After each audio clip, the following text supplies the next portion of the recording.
హైదరాబాద్ ముషీరాబాద్లోని ఓ doctor ఇంట్లో పెద్ద మొత్తంలో డ్రగ్స్ పట్టుబడ్డాయి. తన ఇంటిని డ్రగ్స్ డెన్ గా మార్చిన డాక్టర్ జాన్ పాల్ ముగ్గురు స్నేహితులతో కలిసి వ్యాపారం నిర్వహిస్తున్నాడు. పక్కా సమాచారంతో నిఘా పెట్టిన పోలీసులు అతని ఇంటిపై దాడి చేశారు. ఓజీ కుష్, ఎండిఎంఏ, ఎల్ఎస్డి హాష్ ఆయిల్ ను స్వాధీనం చేసుకున్నారు. డాక్టర్ జాన్ పాల్ ను అరెస్ట్ చేశారు. ఆయన స్నేహితులు ప్రమోద్, సందీప్, శరత్ పరారీలో ఉన్నారు. ఢిల్లీ, బెంగళూరు, గోవా నుంచి డ్రగ్స్ తీసుకొచ్చి హైదరాబాద్ లో అమ్ముతున్నట్లు గుర్తించారు. ఈ ఘటనపై కేసు నమోదు చేసి దర్యాప్తు చేస్తున్నారు.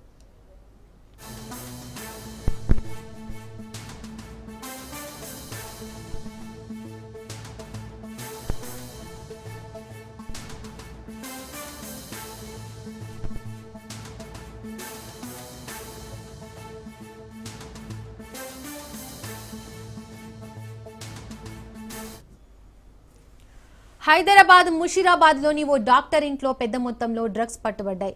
తన ఇంటిని డ్రగ్స్ డెన్ గా మార్చిన డాక్టర్ జాన్ పాల్ ముగ్గురు స్నేహితులతో కలిసి వ్యాపారం నిర్వహిస్తున్నాడు. పక్కా సమాచారంతో నిఘా పెట్టిన పోలీసులు అతని ఇంటిపై దాడి చేశారు. ఓజీ కుష్, ఎండిఎంఏ, ఎల్ఎస్డి హాష్ ఆయిల్ ను స్వాధీనం చేసుకున్నారు. డాక్టర్ జాన్ పాల్ ను అరెస్ట్ చేశారు. ఆయన స్నేహితులు ప్రమోద్, సందీప్, శరత్ పరారీలో ఉన్నారు. ఢిల్లీ, బెంగళూరు, గోవా నుంచి డ్రగ్స్ తీసుకొచ్చి హైదరాబాద్ లో అమ్ముతున్నట్లు గుర్తించారు. ఈ ఘటనపై కేసు నమోదు చేసి దర్యాప్తు చేస్తున్నారు.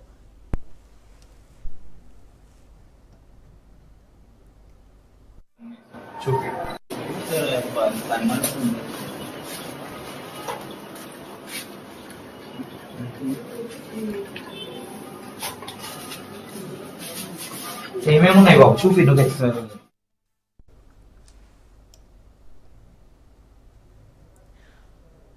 ఐటీ కారిడార్ నుంచి ముషీరాబాద్ వరకు మత్తు ముఠాల చాప కింద నీరులా విస్తరిస్తోంది. గచ్చిబౌలిలో డ్రగ్స్ పట్టుబడగా ముషీరాబాద్ లో మరో షాక్ కలిగించే న్యూస్ బయటకు వచ్చింది. ఈసారి పట్టుబడింది సాధారణ వ్యక్తి కాదు, ఒక వైద్యుడి నుంచి డ్రగ్స్ పట్టుకున్నారు. ఆసుపత్రి గోడల మధ్య వైద్యం చేయాల్సిన వైద్యుడు ఇప్పుడు మత్తు వ్యాపారం చేస్తున్నాడు. పోలీసులు ముషీరాబాద్ లోని ఒక వైద్యుడి ఇంట్లో దాడి చేసి భారీగా డ్రగ్స్ స్వాధీనం చేసుకున్నారు. వైద్యుడే నేరుగా డ్రగ్స్ కొనుగోలు చేసి ప్రత్యేక క్లయింట్లకి ఎరవేసినట్టు పోలీసులు అనుమానిస్తున్నారు. 6 రకాల డ్రగ్స్ ను పోలీసులు పట్టుకున్నారు. ఢిల్లీ, బెంగళూరు, గోవా నుంచి డ్రగ్స్ తెచ్చి హైదరాబాద్ వ్యాప్తంగా అమ్ముతున్న వైద్యుడు వైద్యం కంటే డ్రగ్స్ ఇవ్వడంపైనే ఫోకసా అనే ప్రశ్న ఇప్పుడు మొత్తం నగరంలో చర్చనీయాంశమైంది. ఈ వైద్యుడు ఎవరి కోసం మత్తు సరఫరా చేశాడు? ఐటీ కారిడార్లో పట్టుబడ్డ ముఠాతో లింకులున్నాయా, లేక మరొక కొత్త నెట్వర్క్ ఇది గేట్వేనా? పోలీసులు ఇప్పుడు ఈ వైద్యుడి క్లయింట్ లిస్ట్ ను స్కాన్ చేస్తున్నారు. అందులో ఉన్న పేర్లు బయటపడ్డాకే ఈ నగర మత్తు మ్యాప్ అసలు రూపం బయటపడనుంది. మత్తు మందు ఓవైపు ఐటీ సర్కిల్ కి చేరుతుంటే మరోవైపు విద్యావంతులు, వైద్యుల లాంటి వారే డ్రగ్స్ దందా పెంచుతున్న వాస్తవం నగరాన్ని కుదిపిస్తోంది.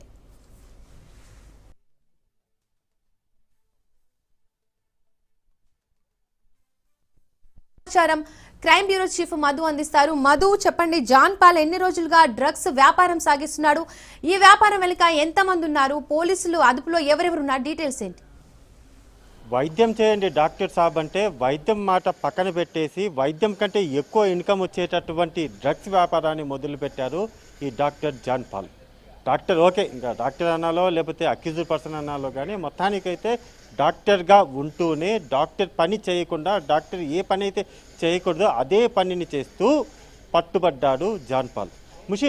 ఇతను ముషీరాబాద్ కేంద్రంగా చేసుకొని ఒక డ్రగ్స్ డెన్నే ఓపెన్ చేశాడు. అలా ఓపెన్ చేసి కొంతమంది ముగ్గురు స్నేహితులతో కలిసి డ్రగ్స్ అంతటినీ కూడా ఇతర రాష్ట్రాల నుంచి, ప్రధానంగా కర్ణాటక, గోవా, ముంబై, కలకత్తా లాంటి రాష్ట్రాల నుంచి డ్రగ్స్ని తీసుకొని వచ్చి 6 రకాలైనటువంటి డ్రగ్స్ ఏవైతే ఉండేవో వాటన్నిటిని కూడా ఏ మాత్రం ఎక్కడ ఎవరికి అనుమానం రాకుండా పైకి వైట్ కోట్ వేసుకొని మొత్తం డ్రగ్స్ అంతటిని కూడా ఇన్ని రోజుల పాటు యథేచ్ఛగా సరఫరా చేశారు. అయితే పోలీసులకు కొంత ఇన్ఫర్మేషన్ వచ్చింది, ఎక్కడో డ్రగ్స్ ముషీరాబాద్కి సంబంధించినటువంటి ప్రాంతం నుంచి డ్రగ్స్ సరఫరా అవుతున్నాయి అనేటటువంటి ఇన్ఫర్మేషన్తో రంగంలోకి దిగినటువంటి అధికారులు, పోలీసులు పూర్తిగా కూడా దీనికి పైన ఒక టీముని ఏర్పాటు చేసి అక్కడ ఎంక్వైరీ మొదలుపెట్టినప్పుడు ఈ డాక్టర్ జాన్ పాల్ ఎవరైతే ఉన్నారో అతనికి సంబంధించి ఒక ఇన్ఫర్మేషన్ అయితే దొరికింది.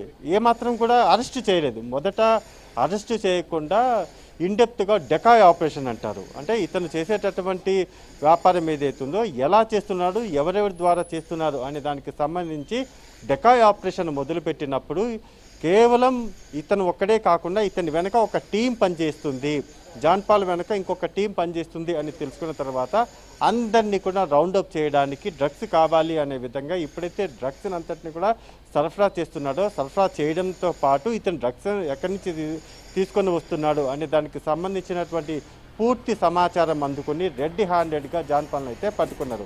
అయితే ఇప్పుడు జాన్ పాల్ గత కొంతకాలం నుంచి చేస్తున్నటువంటి ఈ డ్రగ్స్ ఏవైతే ఉన్నాయో దీన్ని బిహైండ్ ఉన్నటువంటి అంటే ఇతర రాష్ట్రాల నుంచి డ్రగ్స్ ఏదైతే తీసుకొని వస్తున్నారో ఆ ముఠా కోసం ఇప్పుడు ఆ డ్రగ్స్ను ఆ టీం ఎవరైతే ఉన్నారో ఆ ముఠా కోసం ఇప్పుడు ప్రత్యేక టీములు కూడా ఇతర రాష్ట్రాలకు వెళ్ళబోతున్నాయి. ఖచ్చితంగా బాడీ రాకెట్ ఒక డాక్టర్ వృత్తిలో ఉంటూ కూడా, ఒక వైద్యుడి వృత్తిలో ఉంటూ కూడా జాన్ పాల్ చేస్తున్నటువంటి ఈ మొత్తం వ్యవహారం ఏదైతే ఉందో ఈ ముఠాకు సంబంధించినటువంటి ఇన్ఫర్మేషన్ అంతటిని కూడా ఒక చిన్న ఇన్ఫర్మేషన్ అంటే ఒక కీలకమైనటువంటి సమాచారంతోనే ఇప్పుడు స్పెషల్ టీం అయితే ఈ మొత్తం టీం అందరినీ కూడా అరెస్ట్ చేయడం జరిగింది. రైట్ నౌ ఇన్వెస్టిగేషన్ ఇంకా కొనసాగుతున్నటువంటి దర్యాప్తులో అత్యంత కీలకమైనటువంటి అంటే డ్రగ్స్కి సంబంధించినటువంటి 6 రకాలు మామూలుగా అయితే ఏదో 1-2 దొరుకుతాయి, కానీ ఇతని దగ్గర మాత్రము 6 రకాల డ్రగ్స్ పట్టుబడ్డాయి. కాబట్టి చాలా పెద్ద గ్యాంగే ఒక టీంని ఒక డెన్ ఏర్పాటు చేసి మరి ఇదంతా కూడా జరుపుతున్నారంటే ఇన్ని వరకు ఇప్పటి వరకు కూడా ఎన్ని కోట్ల వ్యాపారం చేశాడు, ఎవరెవరికి సరఫరా చేశారు, అందులోనూ ఇతను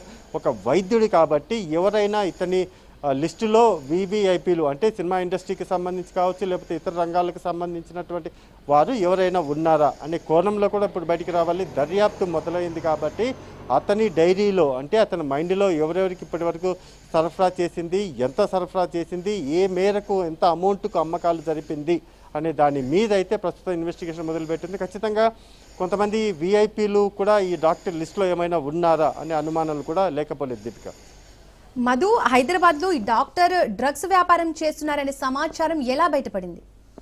అంటే ఇక్కడ ఒకటి మామూలుగా అయితే హైదరాబాద్ కావచ్చు, సరౌండింగ్ ప్లేసెస్ ఏవైనా సరే డ్రగ్స్ ఎక్కడైనా సరే అమ్మకాలు జరుపుతూ ఉన్నప్పుడు పోలీసులకు డెకాయ్ ఆపరేషన్ చేస్తారు.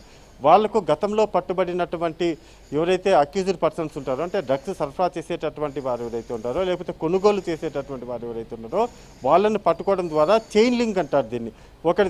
ఒకరి తర్వాత ఒకరిని పట్టుకోవడం దీన్నంతా చైన్ లింక్ అంటారు.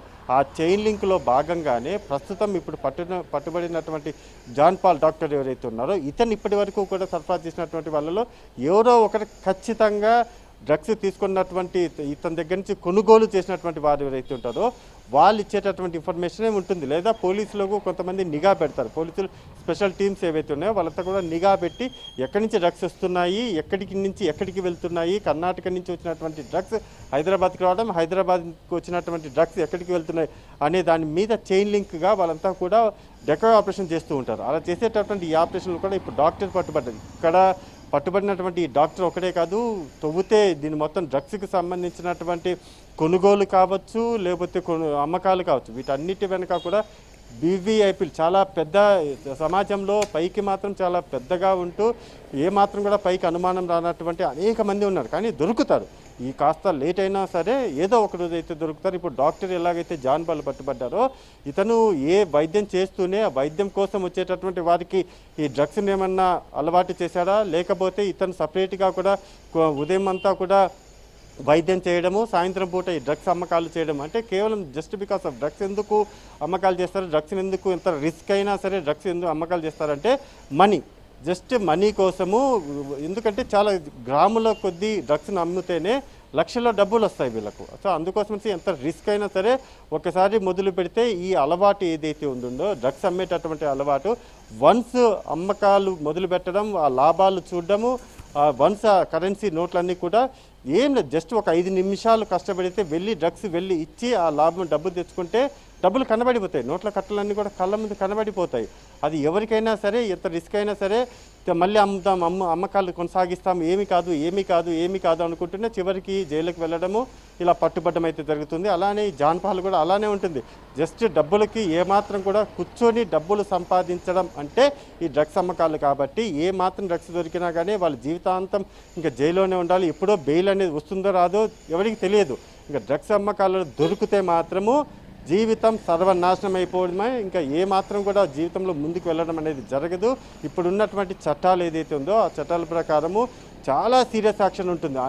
ఇన్ని ఉన్నా సరే, ఇంత యాక్షన్ జరుగుతున్నా సరే ఏ మాత్రం కూడా వీటికి భయపడకుండా ఇలా చేస్తున్నారంటే మనీ మనీ మనీ. ఆ మనీ కోసమే ఇంత రిస్క్ అయినా సరే చేస్తున్నారు దీపిక. మధు, అలాగే ఈ వ్యాపారంలో మరి జాన్ పాల్తో పాటు ఇతర డాక్టర్లు ఎవరైనా ఉన్నారా? ఇతరులకు ఎంతమంది ఉన్నారు? మొత్తం ఎంతమందిని పోలీసులు గుర్తించారు?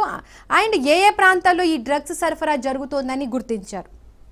మీరు చెప్పినట్టుగానే ఒక జాన్ పాలే కాదు, జాన్ పాల్తో పాటు ముగ్గురు స్నేహితులు ఎవరైతే ఉన్నారో ఆ ముగ్గురు స్నేహితులను కూడా ప్రస్తుతం పోలీసులు అదుపులోకి తీసుకున్నారు. వాళ్ళ ముగ్గురు కూడా వైద్యులు కాదు, కేవలం జాన్ పాల్ ఒకటి మాత్రమే డాక్టర్. ఇతను వీళ్ళ ముగ్గురి సహకారం తీసుకొని ఇతర రాష్ట్రాల నుంచి, అంటే గోవా కావచ్చు, బెంగళూరు, కలకత్తా రాష్ట్రాల నుంచి ఇతను డ్రగ్స్ని వీళ్ళ ద్వారా తీసుకొని వచ్చేసి ఇతను తన ప్లేస్ ఏదైతే ఉందో ముషీరాబాద్లో ఉన్నటువంటి తన ఇంట్లోనో లేకపోతే దాంట్లో పెట్టుకొని దాన్ని ఒక డెన్ లాగా ఏర్పాటు చేసి అక్కడి నుంచి డ్రగ్స్ అంతటినీ కూడా హైదరాబాద్ అండ్ సరౌండింగ్ ప్లేసెస్ ఏవైతే ఉన్నాయో ఎవరైతే ఇతని కస్టమర్స్ ఉంటారో ఆ కస్టమర్లకి ఈ డ్రగ్స్ అంతటిని కూడా సరఫరా చేయడంలో ఆ ముగ్గురు, అంటే జాన్ పాల్కు సంబంధించినటువంటి ఈ ముగ్గురు ఎవరైతే ఉన్నారో ఆ ముగ్గురు సహకారంతో వీటన్నిటిని కూడా ఇన్ని రోజుల పాటు కొనసాగించడం జరిగింది. అయితే ఇక్కడ ఒకటి, ఆ ముగ్గురు ఎక్కడి నుంచి ఇతను తీసుకుని వచ్చాడు, ఇతను ఏమైనా కమిషన్ బేసిస్ మీద అతన్ని పెట్టుకున్నారా, లేకపోతే వాళ్ళు కూడా డ్రగ్స్కు అడిక్ట్ అయ్యారా, ఇలా అనేక డౌట్లు అయితే లేకపోలేదు. అండ్ మోర్ ఓవర్ ఇప్పటి వరకు వీళ్ళు సరఫరా చేసినటువంటి డ్రగ్స్ ఏవైతే ఉన్నాయో ఎవరికి సరఫరా చేశారు, వీళ్ళు సరఫరా చేసినటువంటి వాళ్ళల్లో కాలేజీ స్టూడెంట్స్ లేకపోతే సాఫ్ట్వేర్ ఇంజనీర్లు ఇలా ఉంటే అది ఓకే. అలా కాకుండా ఇంకా వివిఐపీలు ఎవరన్నా ఉన్నారా, పొలిటికల్ పార్టీలకు సంబంధించి లేకపోతే సినిమా ఇండస్ట్రీకి సంబంధించినటువంటి వాళ్ళు కావచ్చు, వేరే రంగాలకు సంబంధించినటువంటి వాళ్ళు, బిజినెస్ మ్యాన్స్ కావచ్చు, ఎవరన్నా ఉన్నారా అనే అనుమానాలు కూడా ఇప్పుడు వస్తున్నాయి. ఎందుకంటే డాక్టర్ అనగానే అతను ఖచ్చితంగా కూడా అతని ట్రీట్మెంట్ కోసము పెద్ద పెద్ద వాళ్ళు వస్తుంటారు, చిన్న వాళ్ళు వస్తుంటారు, అందరూ వస్తుంటారు. అలా ఇతని లిస్టులో ఎవరెవరు ఉన్నారు, డ్రగ్స్కి సంబంధించినటువంటి సరఫరా చేయడంలో ఇతను ఉంటే సరఫరా చేయించుకునేటటువంటి వాళ్ళు, అంటే డ్రగ్స్ తీసుకునేటటువంటి వాళ్ళలో ఇంకా ఎవరున్నారు అనేది ఇప్పుడు చాలా కీలకంగా మారింది దీపిక. అలాగే ఎలాంటి నిషేధిత పదార్థాలను గుర్తించారు మధు? మొత్తం 6 రకాల డ్రగ్స్ ఏవైతే ఉంటాయో మొత్తం 6 రకాల కొకైన్ కావచ్చు, లేకపోతే ఒమిని కావచ్చు, వీటన్నిటికీ సంబంధించినటువంటి 6 రకాల మొత్తం యాష్ ఆయిల్ ఏదైతే ఉంటుందో వాటన్నిటిని కూడా ప్రస్తుతం అయితే పోలీసులు జాన్ పాల్ దగ్గర నుంచి అయితే స్వాధీనం చేసుకున్నారు. అవొక్కటేనా, కేవలం అవి మాత్రమే ఉన్నాయా, లేకపోతే ఇతను ఏమన్నా తయారు చేస్తున్నాడా, లేకపోతే ఇతర రాష్ట్రం నుంచి తీసుకొని వాటిలో ఏదైనా కలుపుతున్నాడా, ఇలా అనేక అనుమానాలు అయితే లేకపోలేదు. అదే ఫర్దర్గా ఇన్వెస్టిగేషన్ ఏదైతే ఉందో ఆ దర్యాప్తు మొదలైంది కాబట్టి 6 రకాల డ్రగ్స్ దొరికాయి. అండ్ మోర్ ఓవర్ ఇతనితో పాటు ముగ్గురు అరెస్ట్ అయ్యారు, జాన్ పాల్ కూడా అరెస్ట్ అయ్యారు. డెన్లో చూసుకుంటే మాత్రం ఈ డ్రగ్స్ అన్ని కూడా పట్టుబడ్డాయి, ఇతర రాష్ట్రాల నుంచి తీసుకొని వచ్చారని అయితే తెలుస్తుంది. కాబట్టి ఇతను దగ్గర ఉన్నటువంటి ఆ టీం ఎవరు, వీటన్నిటి మీద కూడా ఈరోజు సాయంత్రానికి పోలీసులు, హైదరాబాద్ పోలీసులు ఒక ప్రెస్ నోట్ కానీ లేకపోతే ప్రెస్ మీట్ కానీ పెట్టి వెల్లడించే అవకాశం ఉంది. అరెస్ట్ అయిన వారిపై ఎలాంటి కేసులు నమోదు చేశారు మధు? డ్రగ్స్ అనేది ఏదైతే ఉంటుందో డ్రగ్స్కి సంబంధించి వన్స్ అరెస్ట్ అయిన తర్వాత ఇంకా బెయిల్ రావడం అనేది ఇంపాసిబుల్, అందులో ఎటువంటి డౌట్ లేదు. బెయిల్ వచ్చేస్తుంది, బయటకు వచ్చేస్తామనేది అదంతా కూడా ఊహల్లో కల్లోనే ఉంటుంది. బెయిల్ అనేది అంత ఈజీగా రాదు. అందులోనూ తెలంగాణలో చాలా స్పష్టంగా కూడా సీఎం రేవంత్ రెడ్డి డ్రగ్స్ ఎవరైనా దొరికితే మాత్రమే ఇంకా వాళ్ళ జీవితం అక్కడితో అయిపోయింది అనేటటువంటి విషయాన్ని కూడా చెప్పారు. డీజీపీ కూడా చెప్పారు, హైదరాబాద్ సిపి కూడా చెప్పారు. వీళ్ళందరూ కూడా చాలా స్పష్టంగా కూడా డ్రగ్స్ జోలికి వెళ్ళకండి, డ్రగ్స్ జోలికి వెళితే మీ జీవితం నాశనం అయిపోతుంది, డ్రగ్స్ అమ్మిన వారి జీవితం నాశనం అయిపోతుంది, తీసుకున్న వారి జీవితం కూడా నాశనం అయిపోతుందని చెప్పారు. సో అలానే ఇప్పుడు కూడా ఈ డ్రగ్స్ పట్టుబడినటువంటి వారు ఎవరైతే ఉంటారో, పట్టుబడినా, కొన్నా లేకపోతే అమ్మినా, ఈ రెండిట్లో పెద్ద తేడా ఏం లేదు, ఇద్దరికీ కూడా ఒకే రకమైనటువంటి శిక్ష ఉంటుంది. కాబట్టి ఇప్పుడు అమ్మినటువంటి జాన్ పాల్ ఎవరైతే ఉన్నారో ఇతను ఇంకా అయిపోయింది, ఇతను ఇంకా మళ్ళీ ఏమంటారు, ఇంకా డాక్టర్గా వృత్తి చేయలేడు. అండ్ మోర్ ఓవర్ ఇంకా డ్రగ్స్ కూడా అమ్మలేడు. పరిస్థితి ఆ స్థాయికి ఇతని లైఫ్ అంతా కూడా స్మాష్ అయిపోయిందని చెప్పవచ్చు. ఇతను చేసినటువంటి అతి పెద్ద నేరం ఏంటంటే డ్రగ్స్ అమ్మకాలు చేయడం, అందులోనూ పెద్ద మొత్తంలో అమ్మకాలు చేయడం. ఏదో చిన్న చితకా కాదు, పెద్ద మొత్తంలోనే డ్రగ్స్ డెన్నునే ఏర్పాటు చేసి అమ్మకాలు కొనసాగించాడు. కాబట్టి డెఫినెట్గా ఇతని కోర్టులో ప్రవేశపెట్టిన తర్వాత శిక్ష అనేది పెద్దగానే ఉండే అవకాశం ఉంది. మొత్తం ఈ నెట్వర్క్ వెనుక ముఖ్య వ్యక్తులు ఎవరో తెలిసిందా మధు? అంటే ఈ డ్రగ్స్కి సంబంధించినటువంటి డాన్ ఎవరైతే ఉన్నారో, అంటే ఇదంతా కూడా ఒక టీమ్ ఆఫ్ మెంబర్స్ ఉంటారు. టీమ్ ఆఫ్ మెంబర్స్ అంతా కూడా ఎలా పనిచేస్తారంటే వాళ్ళందరూ కూడా జాయింట్ చైన్ లింక్ లాగా పెట్టుకొని ఒకరి మీదనే ఎప్పుడు కూడా డిపెండ్ అయ్యారు. ఒకరి మీదనే డిపెండ్ అయితే ఖచ్చితంగా కూడా వాళ్ళ అరెస్ట్ అనేది ఏదైతే ఉందో వన్స్ అరెస్ట్ అయిపోతే ఇంకా మిగతా అంతా కూడా నెట్వర్క్ అంతా కూడా కట్ అయిపోతుంది. ఇలా హైదరాబాద్లో ఒక 10 మందిని లేకపోతే బెంగళూరులో ఒక 10 మందిని ఇదంతా కూడా చైన్ లింక్ లాగా పెట్టుకొని మొత్తం డ్రగ్స్ దందానంతటిని కూడా కొనసాగిస్తుంటారు. అలా హైదరాబాద్లో వన్ ఆఫ్ ద మెంబర్ ఎవరైనా ఉంటారు, అది కూడా జాన్ పాల్ ఉండొచ్చు. గతంలో మనం కూడా చూసాము, ప్రతి చోట కూడా సరౌండింగ్ ప్లేసెస్ ఏవైతే ఉంటాయో, హైదరాబాద్ చుట్టుపక్కల శివారు ప్రాంతాలు ఏవైతే ఉంటాయో అక్కడ ఈ డ్రగ్స్ అమ్మకాలు అనేవి ఎక్కువగా కొనసాగడము, అక్కడే ఎక్కువగా రేవ్ పార్టీలు ఏవైతున్నాయో అక్కడ ఈ డ్రగ్స్ అన్నింటినీ కూడా తీసుకొని వస్తున్నారు. అలానే ఇప్పుడు కూడా దొరికినటువంటి వాళ్ళు జాన్పల్లి ఎక్కడికెక్కడికి డ్రగ్స్ని సరఫరా చేశారు అనేది కూడా చాలా కీలకం. కాబట్టి ఇప్పుడు సరఫరా చేసినటువంటి ఈ డ్రగ్స్లో ఎవరున్నారు, ఇతను వెనక ఉన్నటువంటి టీం ఎవరు, ఆ గ్యాంగ్ అంతా కూడా ఎక్కడి నుంచి ఆపరేట్ చేస్తుంది అనే దాని మీదనే ప్రస్తుతం పోలీసులు, హైదరాబాద్ పోలీసులు దృష్టి పెట్టారు. కాబట్టి వారిని కూడా అదుపులోకి తీసుకుంటే మొత్తం ఎవరు, ఎక్కడి నుంచి, ఎలా, ఇన్ని రోజుల పాటు కొనసాగించారు అనే దాని మీద ఒక క్లారిటీ వస్తుంది. మధు, ఈ ఘటనలో వైద్యుడు కూడా నిందితుడుగా ఉన్నాడు కాబట్టి వైద్య శాఖ ఎలాంటి చర్యలు తీసుకునే అవకాశం ఉంది? అంటే ఇక్కడ ఒకటి, ఇప్పుడు వన్స్ ఆల్రెడీ ఒక డాక్టర్ డ్రగ్స్ సరఫరా చేస్తూ పట్టుబడ్డాం. ఒక డాక్టర్ డ్రగ్స్ సరఫరా చేస్తూ పట్టుబడితే ఇంకా డాక్టర్ అతనికి ఉన్నటువంటి ఆ వృత్తి ఏదైతే ఉందో, ఆ డిగ్రీ ఏదైతే ఉందో అది వెళ్ళిపోతుంది. అందులో ఎటువంటి డౌట్ లేదు. ఖచ్చితంగా అక్యూజ్డ్ అయ్యారు. డాక్టర్గా ఉంటూ డ్రగ్స్ని అంతటినీ కూడా సరఫరా చేశారు. సరఫరా చేయడంతో పాటు జైలు కూడా వెళ్ళాడు. జైలుకు ఇతని శిక్ష కూడా పడుతుంది. కాబట్టి ఇతని మీద, ఇతనికి ఉన్నటువంటి అతని పేరు డాక్టర్ జాన్ పాల్ ఏదైతే ఉందో, కేవలం ఇకపైన డాక్టర్ జాన్ పాల్ అయితే ఉండదు. కేవలం జాన్ పాల్ అక్యూజ్డ్ మాత్రమే ఉంటుంది. పేరు ముందు ఉన్నటువంటి డాక్టర్ అనేది వెళ్ళిపోతుంది. జాన్ పాల్ అక్యూజ్డ్ అనేది మాత్రమే మిగులుతుంది. Right Madhu, thank you.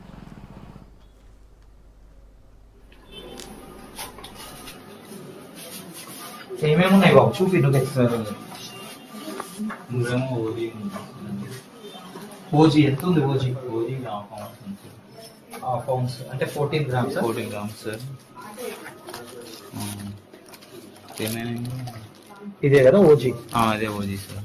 Ganja, hybrid ganja. Yes sir. Sir అది మరి ఇందులో మెత్తు, ఇంకో ఇదేమో meth sir. Cocaine, meth and cocaine ఉంది సార్. Meth sir. అది MDMA. MDMA sir. Okay. White colour ఇంకొక ఐటమ్ ఉంటుంది సార్, అది కోక్. కోక్ కూడా ఉందా? ఇదేనా? అది కోక్. ఇది కోకా? Yes sir. ఓకే. ఇవన్నీ అంటే రోల్ అంటే స్మోక్ చేయడానికి